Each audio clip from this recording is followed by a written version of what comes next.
who beat her face. She saw one picture, and it probably really wasn't a good picture. But it was a great picture. But I haven't even seen the picture, so I don't know. But yeah, so I was out there in Atlanta, in the streets of Atlanta. Had a good time. Left Atlanta, went to New York. But let me go back to Atlanta before I leave Atlanta.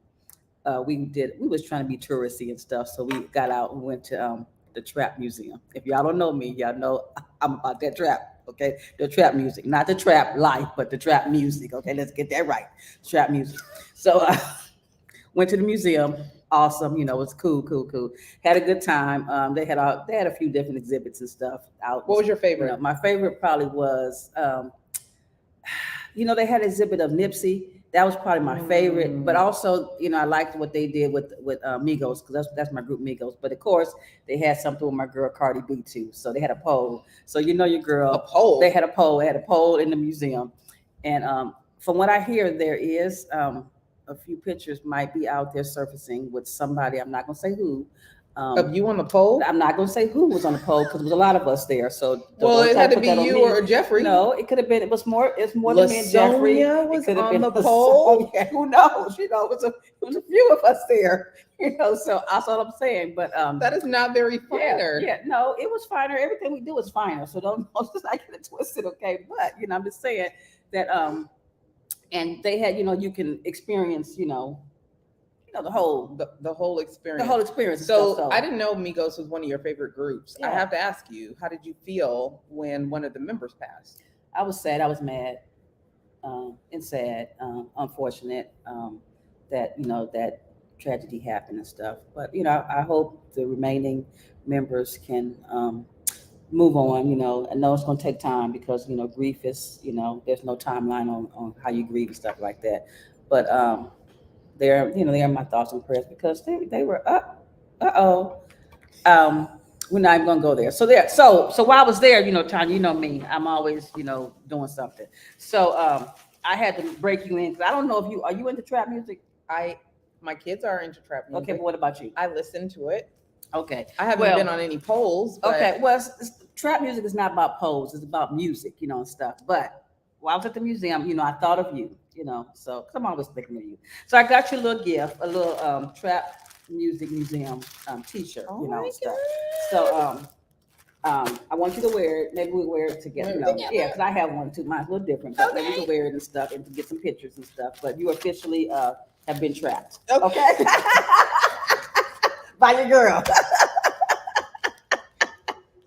Okay. So yeah. So then while we were in Atlanta, then we got on a plane real quick and we did a weekend in New York. I saw that. Yes, we went to New York because again, one of our sorors and our fraternity brother, they had a housewarming in New York, and then also his birthday. So we did a little housewarming and a little surprise little birthday brunch there. But also we was tourists in New York too. So we were out in Times Square, went to a play. We saw Michael Jackson the musical, which was outstanding. And then I see when I get home. Michael Jackson the musical. What was your favorite part? All of it. Really? Yeah. It just took me back. How, he's been gone for a while and I don't listen to his music like all the time. So, but just being there, seeing where they start and, where it went to, it was just phenomenal to me. But then I get back home and I see. Hold that thought. I got another question. Okay. Michael Jackson, the musical, as amazing as he is to watch, I have to ask you, did you hear about Chris Brown's performance that was canceled where he was paying tribute to Michael Jackson? No, I didn't hear about that. Okay. So I'm not going to give you the station because I don't want y'all to all boycott them, but there's still an issue with what happened with him and Riri back in the day, and folks are still holding that over his head. So he had put together an amazing show with other amazing performers like Sierra that was a tribute to Michael Jackson. Okay. And they canceled it. Not exactly sure why. We can guess why, but I want your thoughts on that because for you to make the decision that we need to pay tribute to Michael Jackson and then use someone that is as entertaining as him, that then took the time to put together the show and then canceled at the last minute. Obviously, it sounds like there was some pressure to cancel the show. 1, 2, him and Riri are past the issue. Exactly. They've even done songs together. Exactly. That's what I'm saying. So I'm trying to figure out what kind of selective outrage has taken place where you can then just cancel a show, because it also canceled what we wanted to see. Right. I'm so tired of this damn cancel culture, selective outrage, whatever it is. So I didn't hear about it, but I thought my thing when you first got canceled, I thought maybe it got canceled because of his statement about he didn't know who Robert Glasper was. So I thought maybe I was like, oh shoot, that was before that. Okay, so I'm like, that's the last thing I've heard about Chris Brown. But sometimes, and then maybe he got canceled because of something that unbeknownst to us that, caused reason for him to be canceled. We just think, I'm sure everybody thought, oh, somebody's this whole cancel culture, but maybe he didn't do something or was supposed to do something. I don't know, because I'm not in. Well, I was just informed that it might have been because he went against the NDA and was posting footage. But here's the thing. How else do you promote how exciting the show is going to be? How else do you get us excited about how the show is going to turn out? Because we've seen, well, we are also a culture where we've seen Lifetime TV do some really bad imitations of some of people in our culture. Yeah. So just saying that there's going to be a tribute to Michael Jackson might not have brought all the eyeballs to the table like we thought. Exactly, right. Because some people, unbeknownst to like us, some people are kind of cool on Michael Jackson too. So again, him putting stuff out there was probably to generate some buzz about it and stuff. But everything, these nowadays, you can't do nothing to say nothing. Everybody wants to cancel you. It's just crazy, I will say though, recently there's been some more anti-Chris Brown conversation, and he put out a tweet. No, it was on his stories. Okay. He named a bunch of actors and artists that don't look like us, that have actually done some pretty horrible things to either young girls or their spouses. Okay. And it doesn't seem to be the same level of outrage. So, I saw something about that, but I wasn't paying attention. I didn't know what had sparked that. I did see something out there in social media about somebody saying how it was about other people in the industry that don't look like us. They're doing things that are far worse, and their cancellation is not as bad as our cancellation. It's like we get lifetime cancellation. They get a couple years of cancellation, and they back, and stuff. But again, if that. But that just goes to show you how in all areas of life and culture, everything is different. Everybody's treated differently and stuff, and so it's just.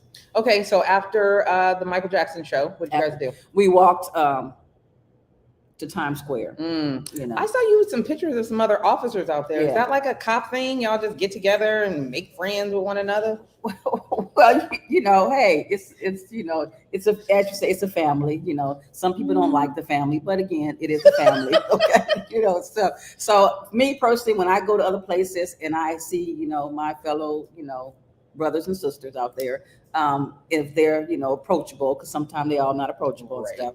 I try to get a picture of them and thank them for their service, because I've been doing this job for 32 years and I know it's not easy, and stuff. And for them to be out there, it was cold as hell in New York. And they was out there. I was like, oh, and this is what I first said, because the people I took pictures with, they weren't like black people, right? So I was like, oh. Us, we didn't get this beat. We were like, no, we ain't working this gig tonight because it's kind of cold. Stuff. We were like, no, stuff. But no, I met those two, and they were really, they're really nice. Got to take a picture with them and stuff. And I told them that I was, LA County Sheriff Lieutenant, and I was, about to retire. And they thanked me for my services, and they was excited because they were young, and they probably looked at me as like, this old woman and stuff and everything, but it was good, stuff. So I was trying to capture. You were not looking like an old woman out in New York. I was trying to capture the moment and stuff, but that was fun, being touristy and stuff. Then we did the big bus tour, toured around New York and stuff. So it was pretty cool. I enjoyed myself. I felt like almost like I was like really retired for a minute. I was like, oh yeah, and stuff. Then I had the reality set in, like, oh yeah, gotta get back to California. You're not just yet retired yet. So yeah, so that one was brewing in the streets for me. So I was in the streets of New York, in the what they call them, they call a boroughs.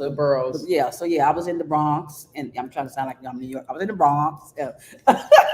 My people in New York don't be mad at me and stuff. You know, I be trying to, you know, act like I'm about New York. I'm from New York and stuff, but I'm not. I'm an honorary New Yorker.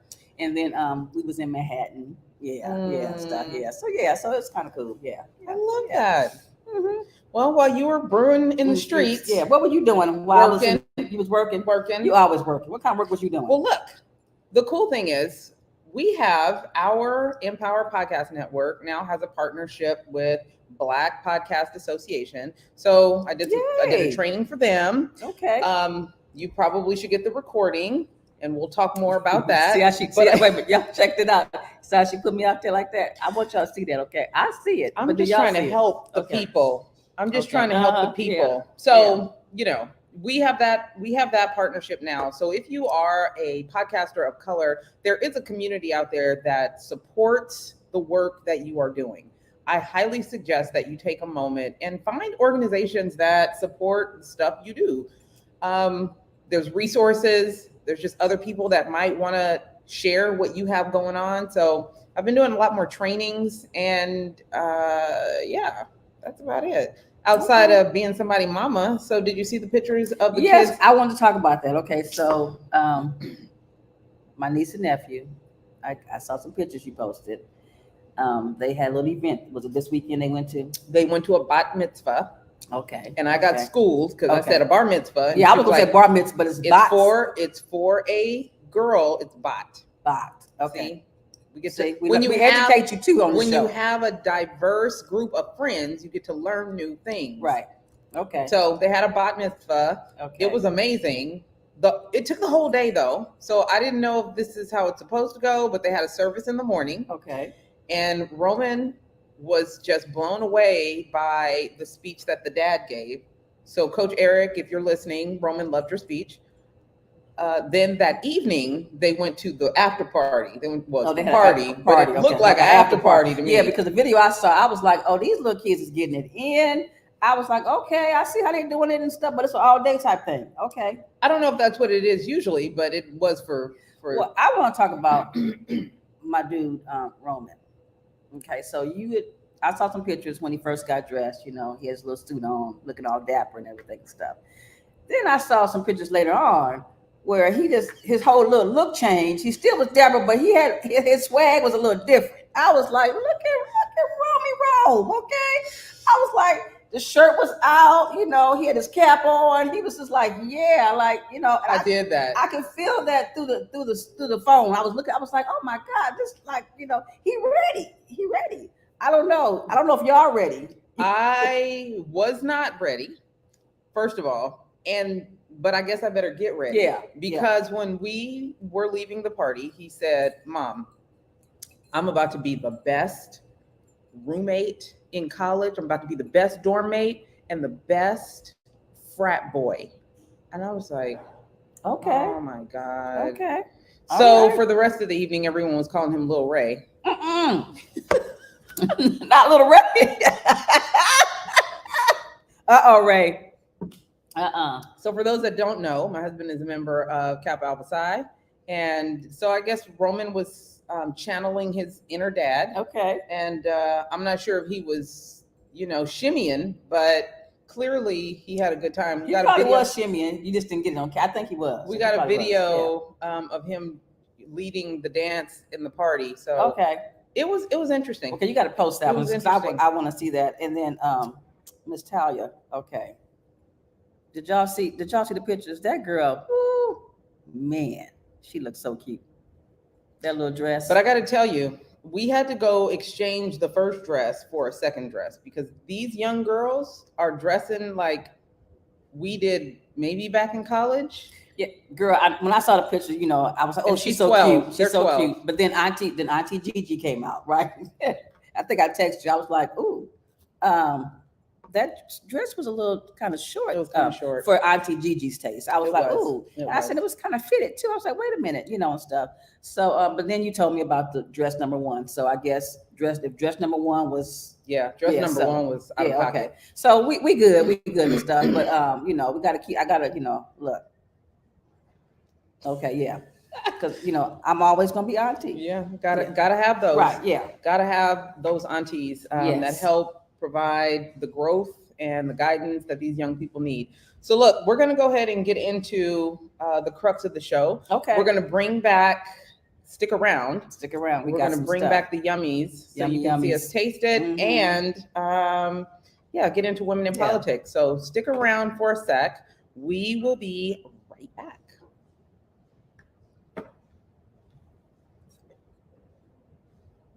Psst. Hey, you up? It's time for some coffee.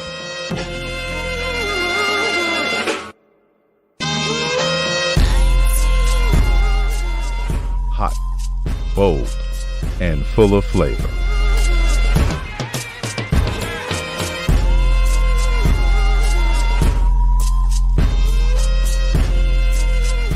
Tonya McKenzie and Gia Sneed are my morning coffee. Psst. Hey, you up? It's time for some coffee.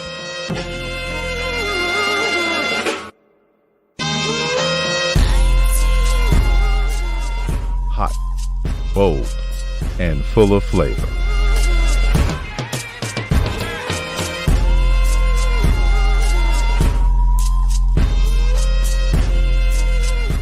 Tonya McKenzie and Gia Sneed are my morning coffee. Psst. Hey, you up? It's time for some coffee.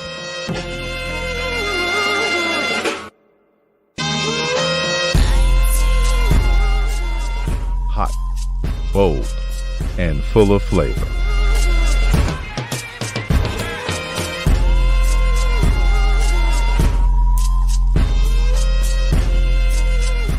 Tonya McKenzie and Gia Sneed are my morning coffee.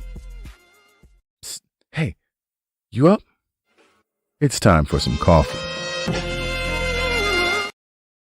All right, y'all, welcome back. So we got some treats today. I'm going to bring it down here a little bit. Hold them up. Margarita, what's yours? Matador. Shout out to the Matadors of CSUN. Mexican Mule. And the Paloma. I'm not going to lie. I've never had a Matador. I've never had a Mexican Mule. Let me see. I've never had, I've never had a Mexican Mule. I don't think I've had a Paloma either. So let me give you a little information really quick. So these are by SouthNorte'a. It is a premium crafted canned cocktails. They specialize in tequila-based cocktails that deliver the authentic flavors of Mexico. The company's Paloma, Mexican Mule, and Matador made a huge splash during the recent launch and now is raising the bar on the ready-to-drink margarita, delivering a cocktail of craft bar quality that stands out in a sea of Me Toos. And here's why. It contains only authentic ingredients, so premium tequila and orange liqueur, real lime juices and agave syrup, no artificial ingredients, 10% alcohol, so that's 2 shots per can. Let me tell you one more time. 2 shots. That's 2 shots per can. I'm only gonna have a little bit. I'm a lightweight. So citrus forward, no fake lime punch to the face taste. That fake taste that people try to, no, none of that. Reposado-like tequila flavor delivers depth, smooth, non-acidic, with a perfect balance of sweet and sour, thanks to the aforementioned ingredients, no alcohol burn, a nice smooth departure from the typical spritzy canned margaritas that use lots of bubbles just to fill up the taste. So let's get into it. Let's see how these yummies taste. Okay. What are we tasting first? Well, I think this Matador is going to be my favorite, so I'm going to leave that for last. Let's start with the margarita is going to be my favorite. Okay, so let's start with this Mexican Mule because it says tequila, ginger beer, lime, and other natural flavors. So let's try that one first. Now, I've had a mule before. Tell me when to stop. Stop. Okay, hold on, let me get mine. I've had a mule before, but I don't know if there's... Jeffrey, can you find out if there's a difference between regular mule and the Mexican Mule? Thanks. Our PA is going to work on that. Yeah, he's going to find out for us. So look, here's our cup of happy. Cheers. Let's see. Cheers.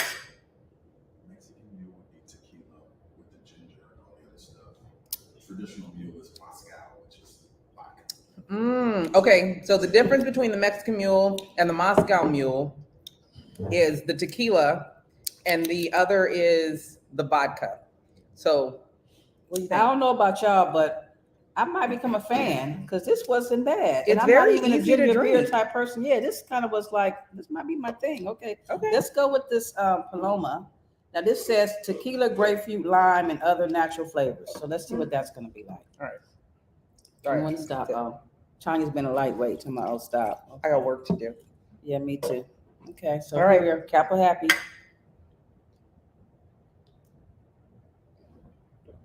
So if you like grapefruit, Yeah, I'd if you say like, yeah. yeah, if you like If you like grapefruit, you grapefruit. can taste the grapefruit in this. You really Yes. can. And it's probably pink grapefruit. So it's not, this is not bad either. Right. Yeah. Okay. Okay, so your favorite is margarita. Okay, let's go with the margarita because we're gonna end with the pineapple. That's good. All right. Y'all, Cup of happy. cup of happy.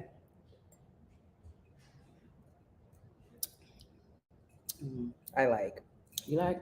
It's easy. You know what? I think if I had maybe some salt or sugar on the rim, maybe, and some chips with the margarita one. Yeah.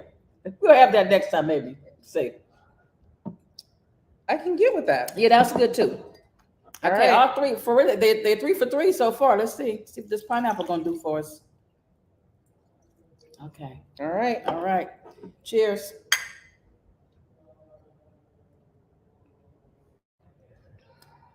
I could do that. Okay, y'all. It's almost like a pineapple margarita. Yeah, this was good. It had tequila, pineapple, lime, and other natural flavors. So look, I'm gonna tell y'all something right now. Y'all need to go on out to the store today and get this brand. Hold on.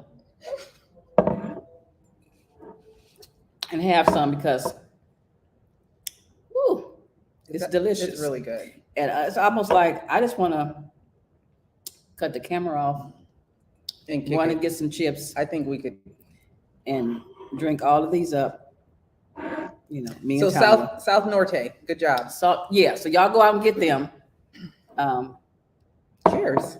Cheers. Okay, we got to get back to the show because woo, this is like Feeling good. Oh feeling my good. God. Yeah. So look, if I have any orders to complete, they probably won't happen today. Okay, so She might take the whole box with her. yeah, I might have to get to y'all orders tomorrow. She might take the whole box. So Yeah. So let's get into this women in politics stuff.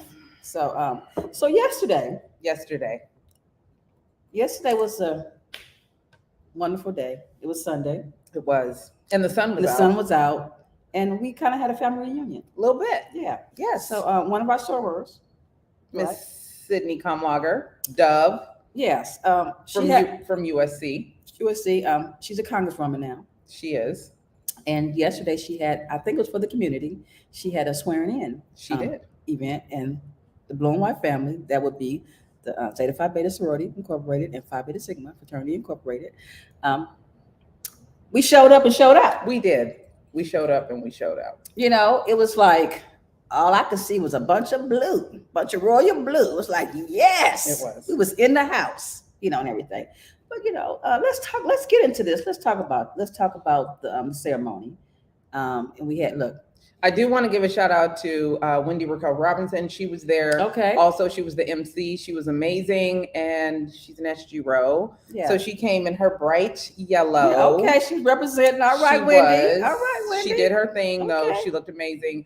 And when Supervisor Mitchell got on stage with her red on, I saw that. she I saw wanted the to red. let everyone know she's not a Delta, Okay. but Black women own red. Okay. She She was likes very, red. she Yeah, we was look good very in red. and assertive. stuff.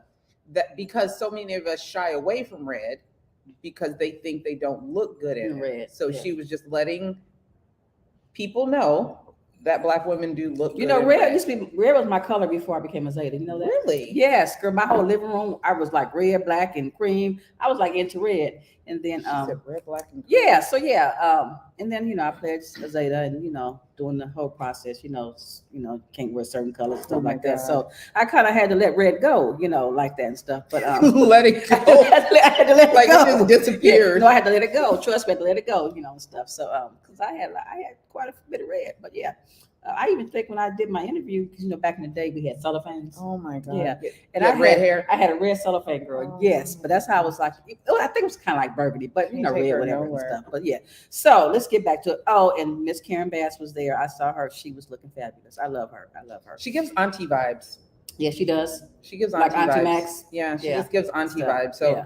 it feels very cozy, Okay, like when she's around, okay. like you're going to be taken care of. Okay. So let's talk about the event. Yes. So the event was amazing.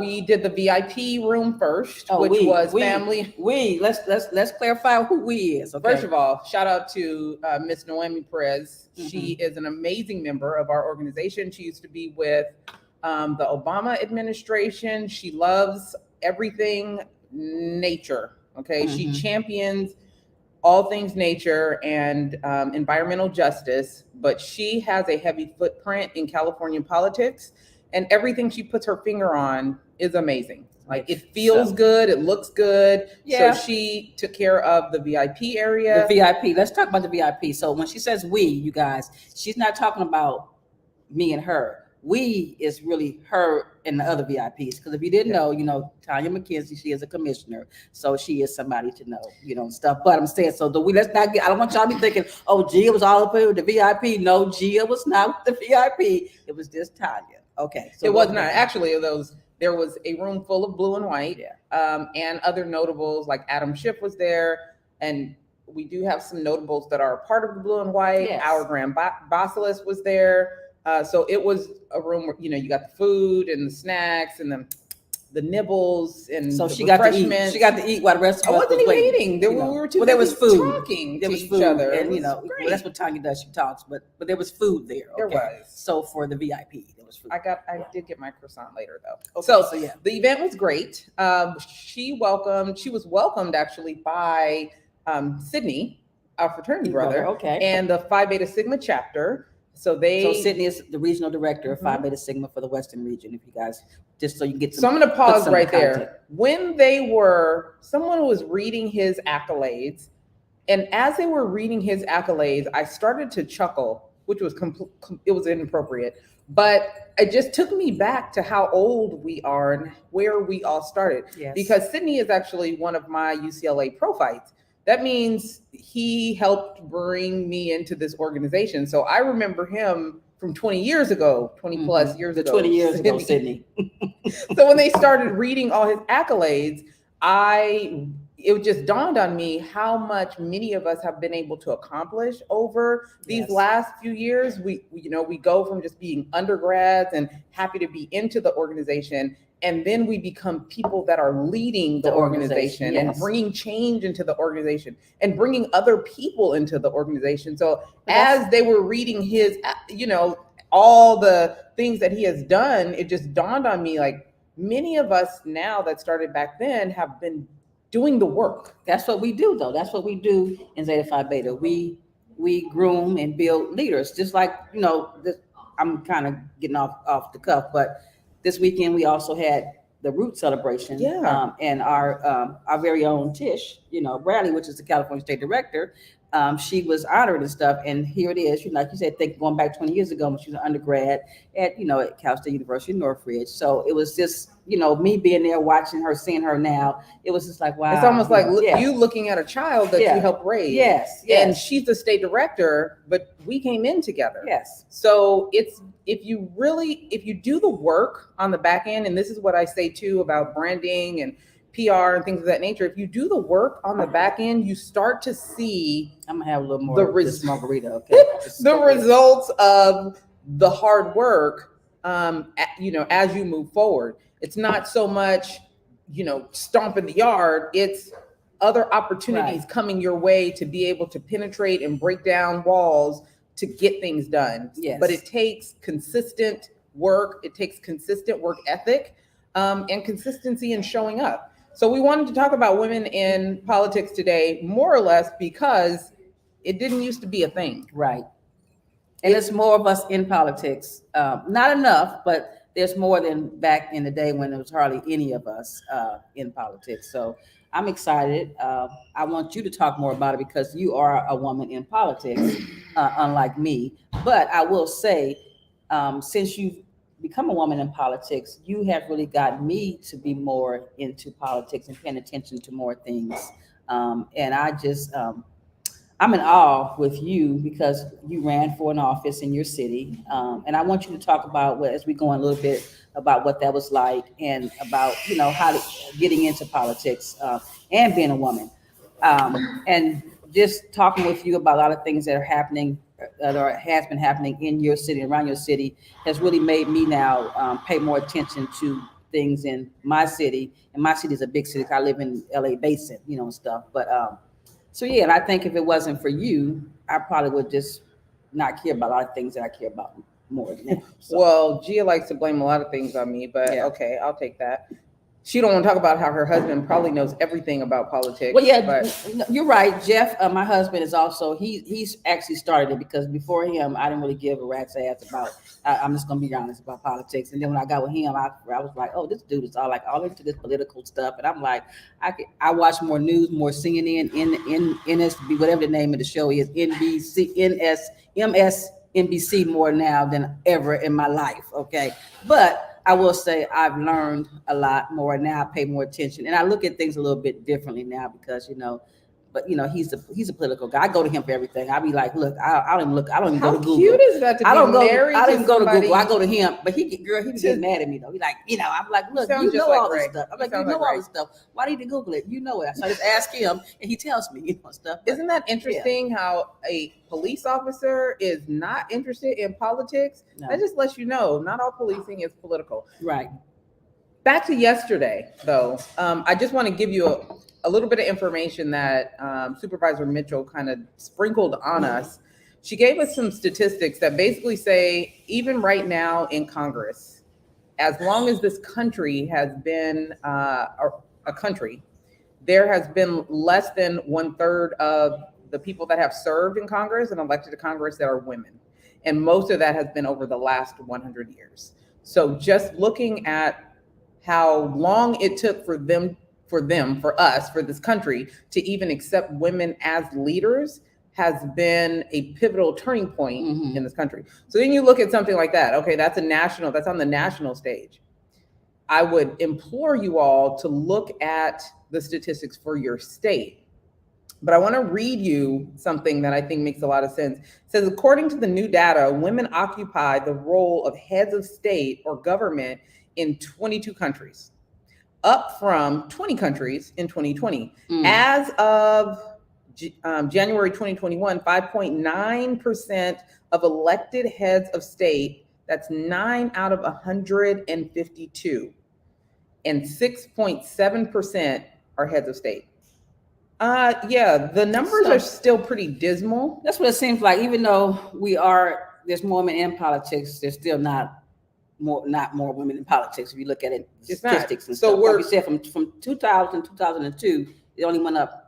What, 2 people, 3 people in heads of state? You said it was 20, right, yeah, and then it was 22. Right. So we're making strides, but But listen, that also goes to the point, and this is a little off topic, but when people are like, racism don't exist, everybody gets the same opportunity. Yeah. No, we're doing better. Yeah, but we have not broken this cycle of keeping us out of opportunity based on the color of our skin or the lady parts that we were born with. So don't ever get it twisted. Because we're getting better doesn't mean we're there yet. So we have to continue that fight.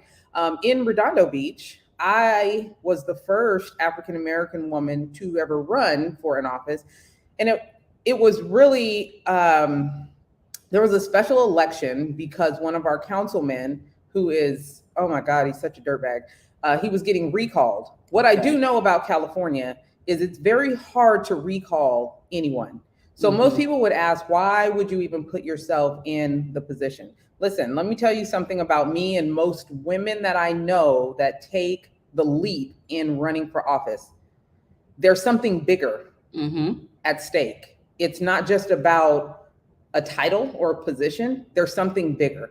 For me in Redondo Beach, there is a level of racism that lingers underneath all the smiles and all the smiles and hugs and the friendly adieus. there's a level of disdain for people that are Black and brown, and no one wants to address it. The hard part about that is it's happening in leadership. So if you've been paying attention to news, you see that, LA City Council had to deal with some stuff coming out from their city council people. Oh yeah, that they didn't want to come out.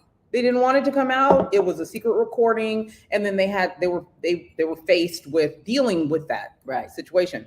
Well, in Redondo Beach, knowing that there was this level of disdain for people of color, I went ahead, because I was asked by the community to put myself on the ballot in case they were able to get this guy recalled. Mm-hmm. I knew it was very difficult. I only had 6 weeks. They play politics so bad that they try to decrease anybody's opportunity to be able to unseat an incumbent. Didn't they change the voting date? They changed the date. Okay. They changed the date. They engage in heavy voter suppression. So for people that think that voter suppression only exists like down south, and they're fighting this fight really hard with Stacey Abrams in Atlanta, it's happening here in California too. Yes. And Redondo Beach is not the only city. So we're not as liberal as y'all think. You would think, but that's because it hides under the floor mat. You actually have to pull that mat back and see what's really there. So I put my hat in the ring, knowing that it probably wouldn't happen, but I also knew that if there was an opportunity to make them show their hand, I know how to make people show their hand. Oh, so yes. I knew that there were things that I couldn't say and do that people that don't look like me can't say and do. Okay. So when you talk about having people of color in positions, that also gives you the opportunity, especially if you're a constituent, to have something new happen. One thing I learned about not just politics, but in life. I was going to ask you, okay, what did you learn from, or did you learn anything from the process?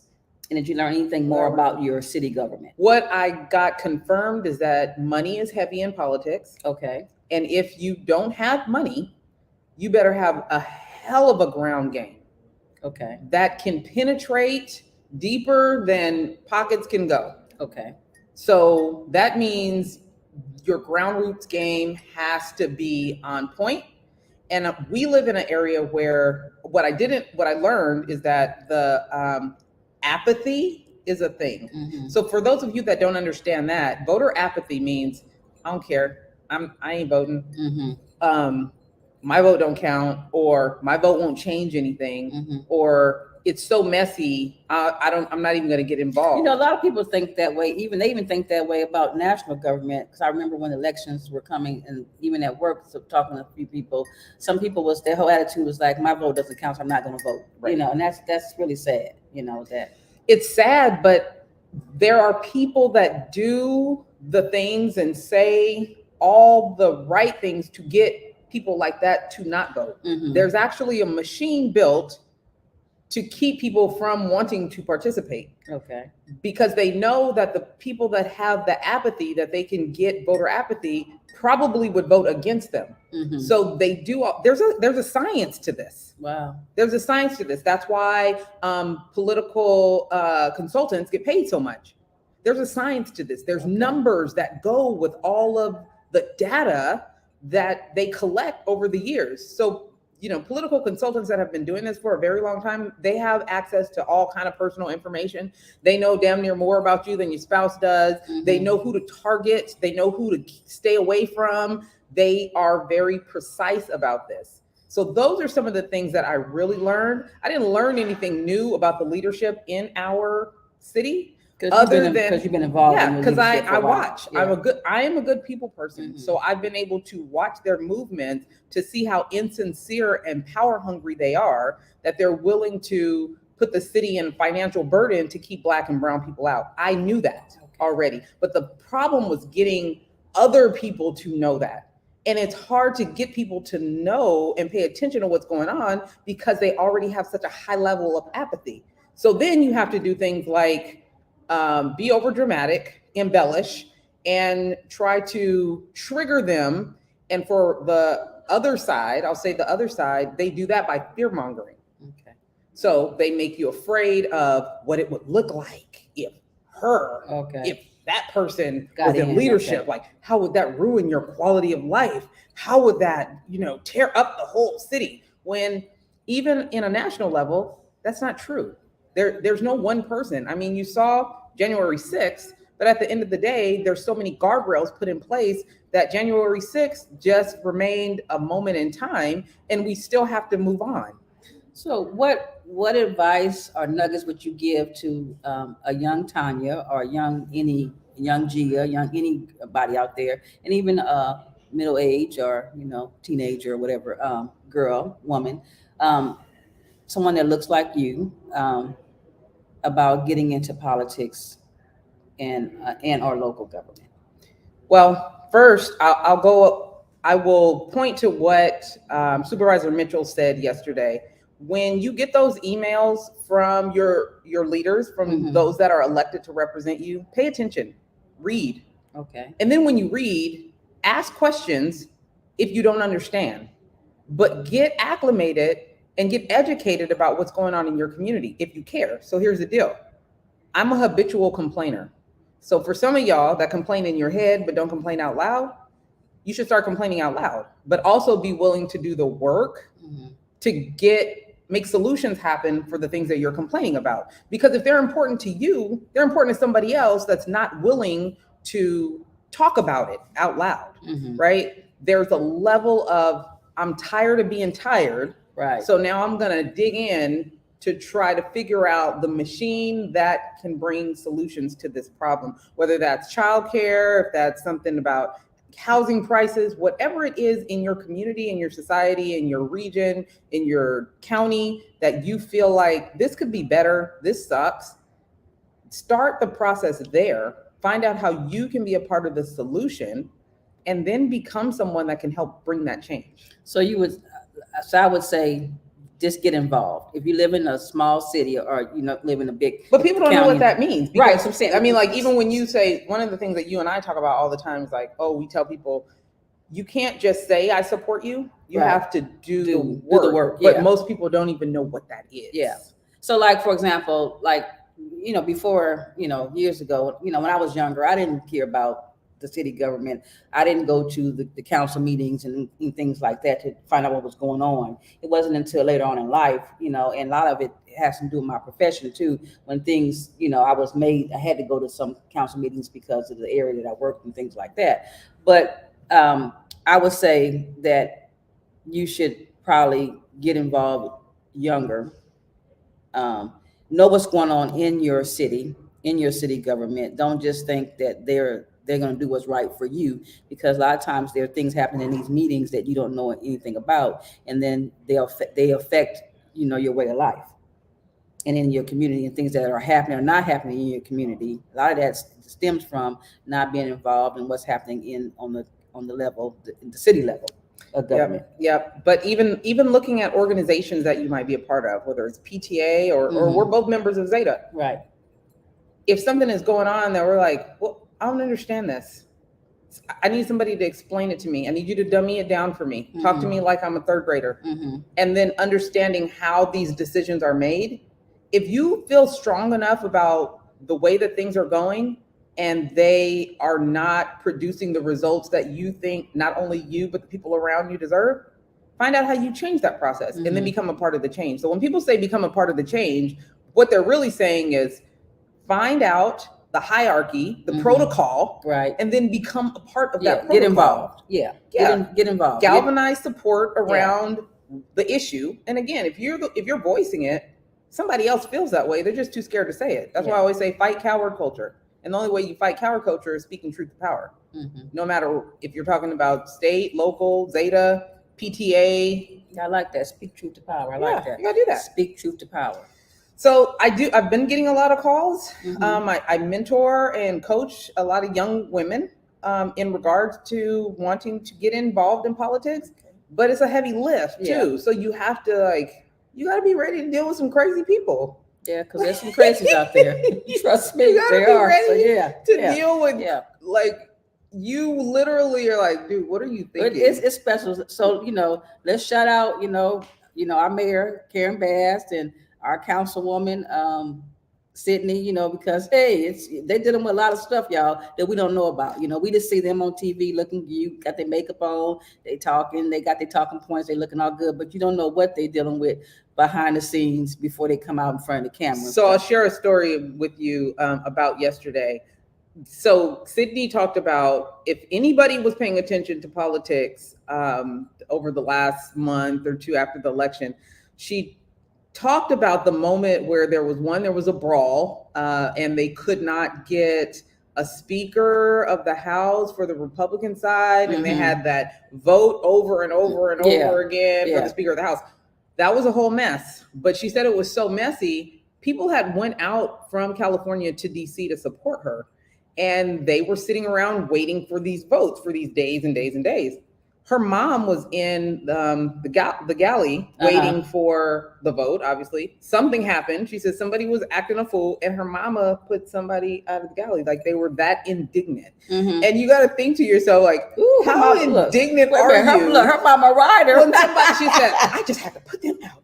Okay, all right, Sydney mama. Yeah. We see you, girl. But for someone to feel like things got that out of control that you have to put them out, like, there's a level of immaturity that comes along with this. There's a level of just crazy. Like, what are you doing in public? I always tell my kids, listen, don't embarrass your family. So I would just suggest anybody out there that's dealing with other crazy people, just don't let them embarrass your family. Okay. So Sydney mama, we love you.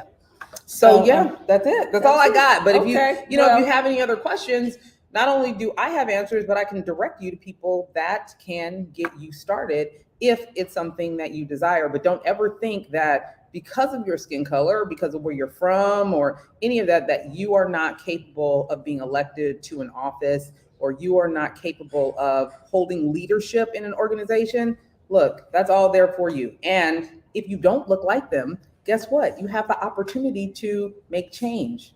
Because if everybody thought the same, we'd be in the same place we were years ago.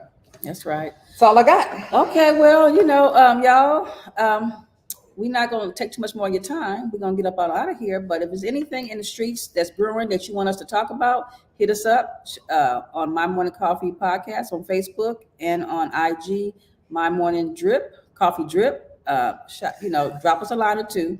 Y'all know I don't remember all that stuff. Tonya's the one that remembers all that. But look, y'all know how to find us. Y'all see us. Y'all see our faces on social media. But drop us a line or two. Say, hey, Tonya G, I want y'all to talk about this, or I want y'all to come out to that. We'll be more than happy to come out and support your event. Put your event out there for everybody to see and hear and all that kind of stuff.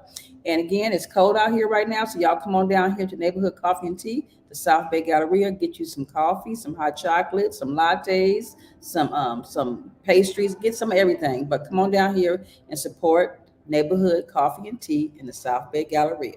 Y'all know where it is. And if you have some products that you want us to talk about, let us know. Hey, and if y'all want to find us, you know where to find us on social media. I'm the Mahogany Box on IG and Facebook, but you also can find me at Afro City in the Baldwin Hills Crenshaw Mall and downtown LA at the Cut Studio showroom. You can get my drip at three places. You can get it online, www.themahoganybox.com. For those that don't live in LA, you can get it online. If you're in LA, you can get it downtown LA, the Cut Studio, or the Baldwin Hills Crenshaw Mall inside of Afro City. Drop by, say hello. All right. And you can always find me at Tonya McKenzie PR or Sand and Shores on all social media platforms. Until next week, guys, we'll see you later. Bye.